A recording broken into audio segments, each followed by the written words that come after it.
Welcome back to my channel. In today's video, I'm going to be doing a MCAT application walkthrough to show you guys what exactly I put on my application to help me get accepted. And if that is interesting, keep watching all the way through the end because I will be sharing tips and tricks of exactly what I did and what I think helped me get interviews despite my lower MCAT score. Make sure to like, subscribe, and comment down below. And make sure to turn on that notification bell because I'm currently doing an application series where I'll be sharing different parts of my application so you guys can better your application and get those interviews and acceptances. Without further ado, let's get into this video.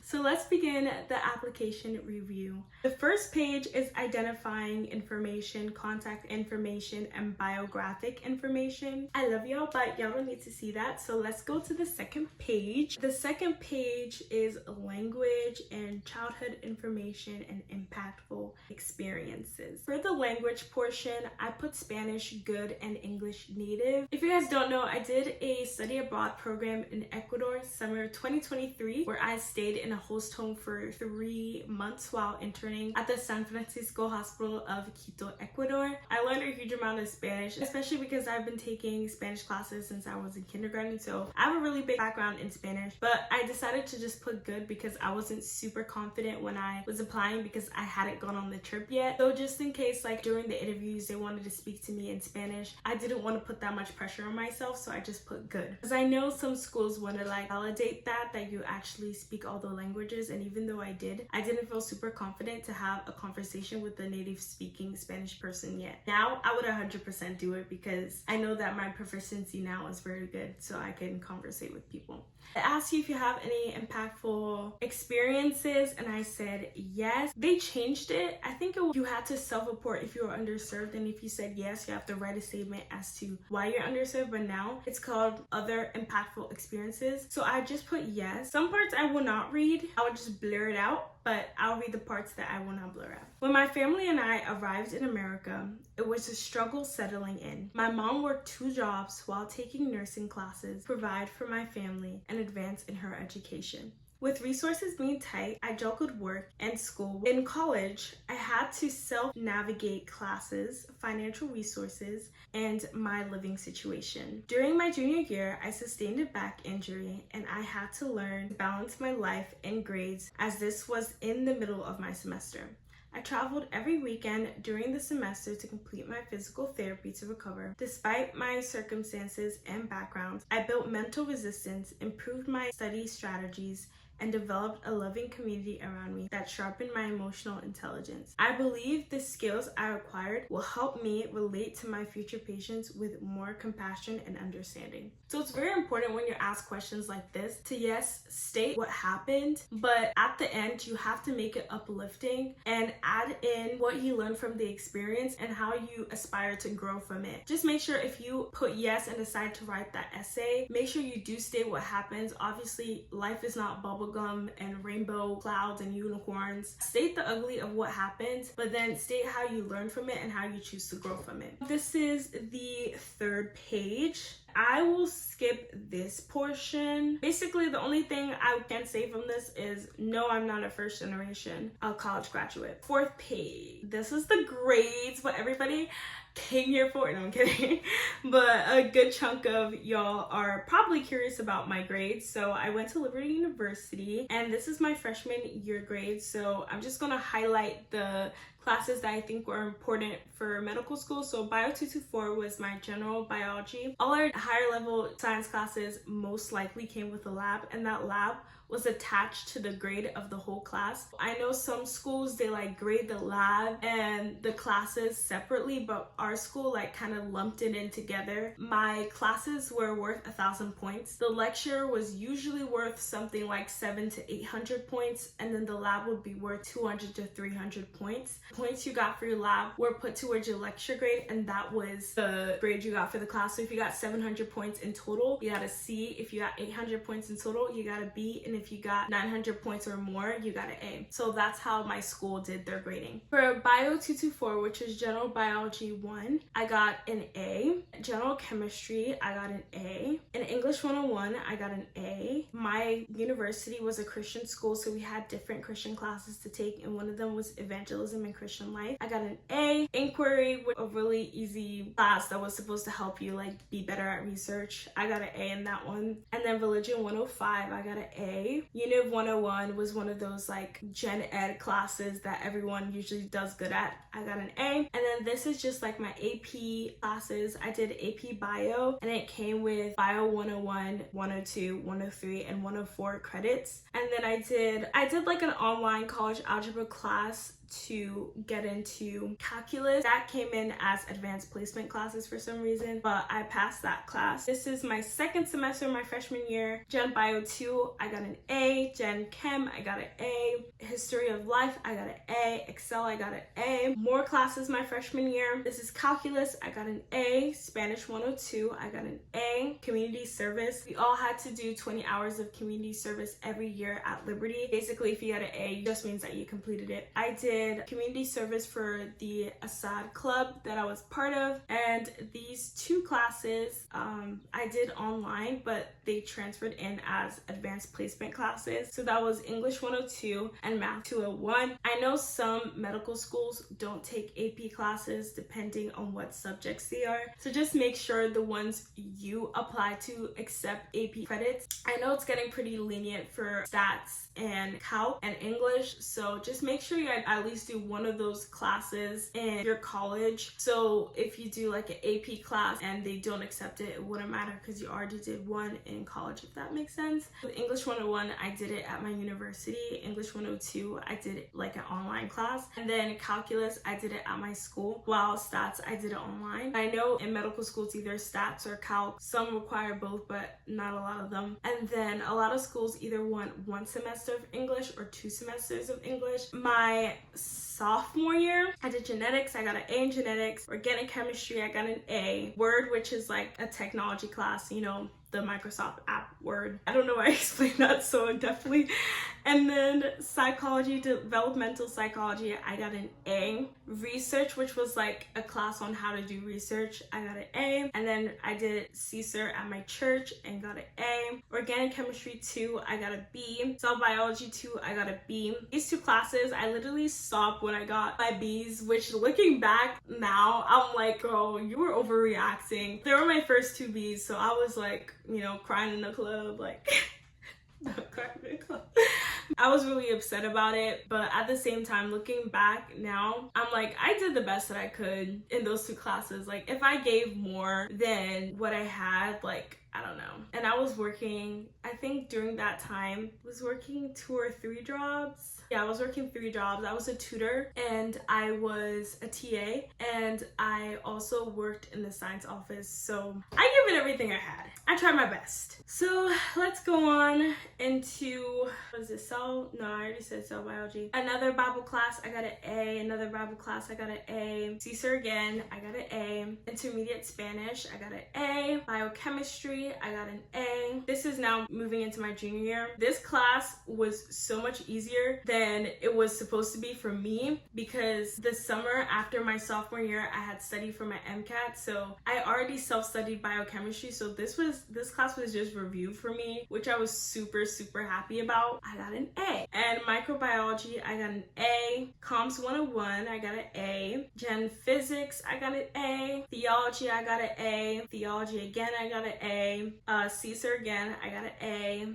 Another CSER class, I got an A. And then clinical anatomy, histology, physics, all these classes that don't have grades. That was like the semester when I applied, so my grades hadn't come out yet. But basically all of my science classes, I got a B. And then Spanish class, I got an A. And my Spanish internship, I got an A. Immunology, I got an A. Advanced physiology, I got a B. Bio seminar, I got an A. Geography, I got an A. And American literature, I got an A. You have to turn in your final transcript after you got accepted, and that was like these grades that don't have anything here because they were current/future. I had to turn it in after I got accepted. So the GPA I applied with is what we're actually going to go over now. A lot of people, after they apply, they're like, you know, they're not going to see those grades. They are just after you get accepted. So just make sure you don't get anything below B. That's what I would recommend. I mean, if you get 1C, it's probably not a huge deal, but you know, just try after you apply to keep your grades like an A/B, and you should be good.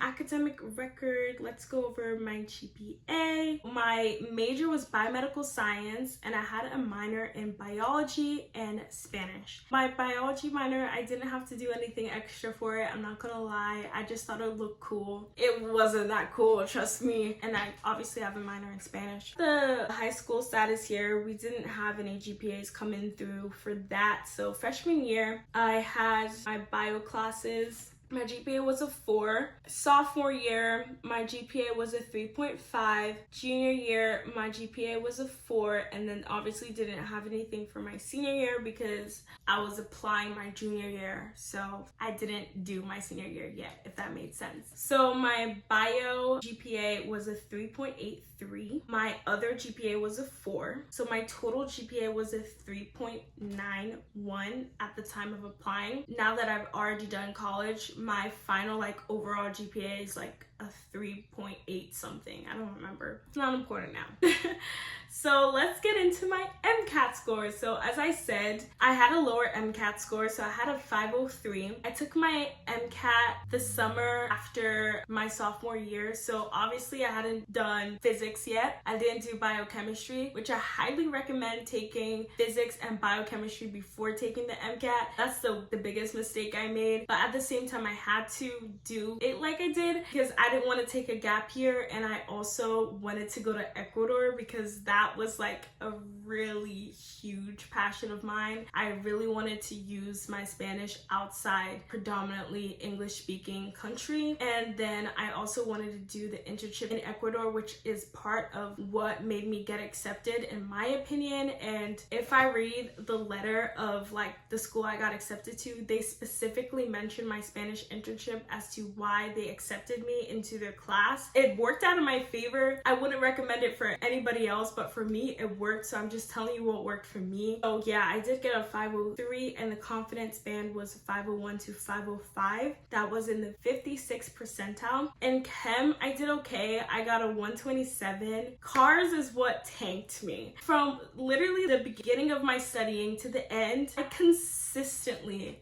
got 123s with cars, and unfortunately I was not one of those people that could afford getting a tutor, so I had to watch YouTube videos and use different resources to improve my cars. But I don't know what worked for me, so I cannot give advice on how to improve on cars. Yeah, that's all I have to say about that. Biology, I got a 127. On my practice exams, I was scoring between 127 was my lowest, and the 130 was all the way up to what I went to. And with psych disappointed me that day. I got a 126. I was consistently scoring like a 127 to 129 with psych, so I don't know exactly what happened that day, but I scored like a 52 percentile with psych for some reason. I don't know what happened. My strong suits are definitely chemistry and biology, just because like chemistry and biology just comes easier to me, and like it's more interesting for me to study obviously, so that's probably why I performed the best. And psych is obviously just memorization. I think now looking back, I should have spent more time on psych than I did with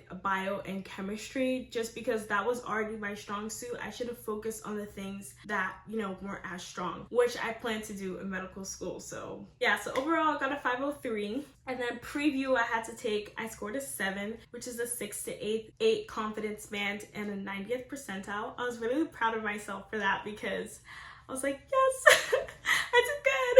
Casper is not on here obviously, but I didn't do that great on Casper. I don't know what happened. I practiced for a month and you know, it just didn't work out for me, but preview worked out for me. Let's move on to experiences. I'm just gonna read the experiences that I feel like got me accepted into medical school and was stated on my acceptance letter from the school I'm going to now. One of the things that I believe got me accepted was my community service and my hospital internship in Quito, Ecuador. So I will be reading that for you guys. This is before I went, so I was kind of like projecting on this experience that I was going to have, and I let them know that. Just so you guys know, if you guys are planning on doing like an internship or a volunteer experience that is planned for the future but not at the time that you have written your application, put it in your application anyways, and you put the hours to 0. And I think there's like a portion in your application thing where you can say this is like for the future or something like that. I don't remember exactly what it's called, but I know that you set your hours to 0 and then explain it. And I even marked it as most meaningful even though I hadn't done it yet, because I was very passionate about it and I already had a great deal of information of what exactly I would be doing on that trip. Let us read the description. I will be interning at the San Francisco Hospital in Quito, Ecuador for 4 days a week over the course of 2 months. I will be assigned to a doctor and participate in rounds with attendings and medical students. I'll be able to observe their patient interactions, the process of diagnoses, and treatment plans. In Ecuador, I'll be expounding my knowledge of medical terminology in Spanish and learning patient bedside manners. As part of this program, I will be placed in a host home. This will expand my cultural intelligence of Ecuadorian culture and my knowledge of the Spanish language. And then the most meaningful experience. Although I have not completed the internship yet, I anticipate I will be greatly impacted. I'm looking forward to pursuing my passion for the Spanish language and Latino culture and fully immersing myself in the culture. There, I will receive the opportunity to relate to others different than me. The internship I am embarking on has a no English rule, which I plan to fully adhere to. Due to this, I'll be deepening my comprehension of Spanish and strengthening my interpersonal skills. I'm aware I will encounter times where I am not able to fully express myself or fail to communicate clearly, but I believe that I will build resilience and wisdom. I believe that in uncomfortable and difficult situations, perseverance and strengthening of character is accomplished. These new skills will come in handy in my journey to become a physician. I wish I had somebody correct this because there's a lot of I will be's. I feel like there's different ways I could have worded them. So this was just my editing, and keep in mind I sent in my application while I was in Ecuador, so I did not have as much time as I wanted to in refining this. So make sure you guys have enough time to get somebody to look and kind of edit through what you put here. I had research and I had already done 24 hours, but I projected 60 more because I knew I would be more involved that semester. Next semester I would have already turned in my application, so I projected 60. I'm not gonna read this, but I mentored students in STEM majors, and basically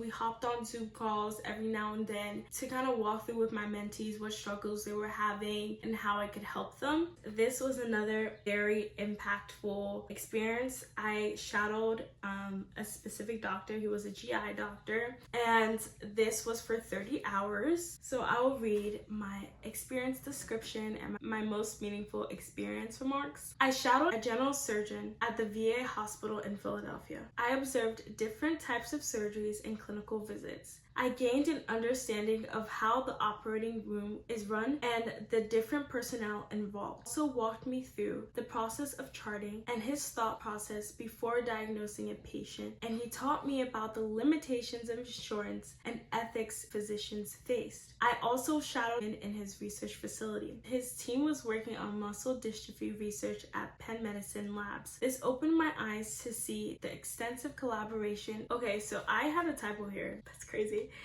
needed in medicine to improve patient care. Okay, this is exactly why you should have somebody else read it through, because I had a typo in here. Yeah. Okay. Sitting across from patient A, I could tell he was dealing with a substantial amount of pain. He had undergone several surgeries due to his cancer and was due for another one. I watched as doctor listened to his concerns and symptoms. With compassion and confidence, he laid out a plan and consulted with his colleagues to ensure the safety and well-being of his patients. I admired how different doctors worked together to find a solution for the patient. I could tell he had his best interests at heart. I realized that doctors don't simply fix the problem, but bear the weight of their patients' emotions and walk them through it with empathy. During my time in the hospital, I partook in rounds and meetings with medical students where they discussed the prognosis of patients. There, my reasoning behind becoming a doctor was expanded and fortified. This experience I marked as most meaningful because it expanded on my reasoning in becoming a doctor, and one thing that I believed helped me through this. Alright, sorry about the light changing. My camera died and it is a couple hours later, so let's get back into this. As I was saying before, I believe that this part of my application helped the medical schools understand why medicine was important to me, because I had firsthand watching what it was like for a doctor to intervene into a patient's life, make their scenario or situation just a little bit better. And I tried to make my passion show through what I was saying in my meaningful experience section. So if you guys use the meaningful experience remarks, make sure that it really shows what you're passionate about regarding medicine and why. Don't just give them what you did necessarily, but give them the why. Always remember to give them the why, because that's going to be more impactful than saying what you did, because anybody can do it. Why is it important to you? You know? So let us move on to community service. I served in my church as a vice president of young adult student ministries. This was 70 hours and I projected 40. And for more community service, I volunteered at Central Lynchburg General Hospital, and I was a discharge volunteer, and I did this for 60 hours. I did freelance tutoring for 200 hours, teacher's assistant for 50 hours, church choir for 100 hours, and I projected 100 more, teaching assistant again for 50 hours, and Sunday school teacher for 50 hours, and I projected 50 more. I worked at the biology and chemistry department as a receptionist assistant, and that was 100 hours. And my hobbies were YouTube. I wrote in, and I put 1,000 hours, and I projected 200 more. This is my personal statement. I have it blocked out because I did do a video where I read it, and you can find it here. You guys should give that a listen to, because I believe that it will help you guys with your personal statement and give you guys more of an in-depth view as to how to write one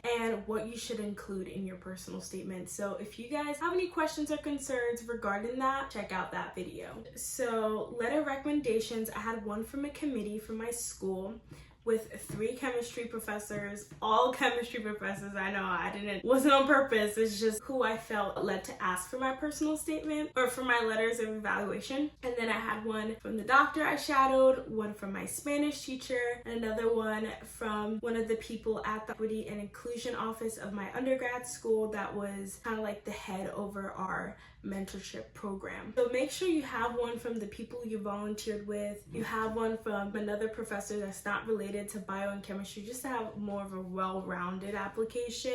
If you don't, it's okay, but it just can add another perspective from you that was not touched on. So the schools I applied to were Albany, Drexel, Geisinger, George Washington, Howard, Lewis Pratt, Loma Linda, MCW, Meharry, Morehouse, Northeast Ohio, Oregon, Pennsylvania State, Parliament School of Medicine, SUNY Upstate, University of Toledo, University of Louisville, University of South Carolina, UVA, and Wright State. So that is it for my application review / walkthrough. If you guys have any more questions regarding my application, leave them in the comments down below. If you guys have any video recommendations that you want to see in this application series, make sure to mention them in the comments. And if this video helped you at all, please like and subscribe so other people can see this video and it can help them. I'll see you guys in the next video. Bye!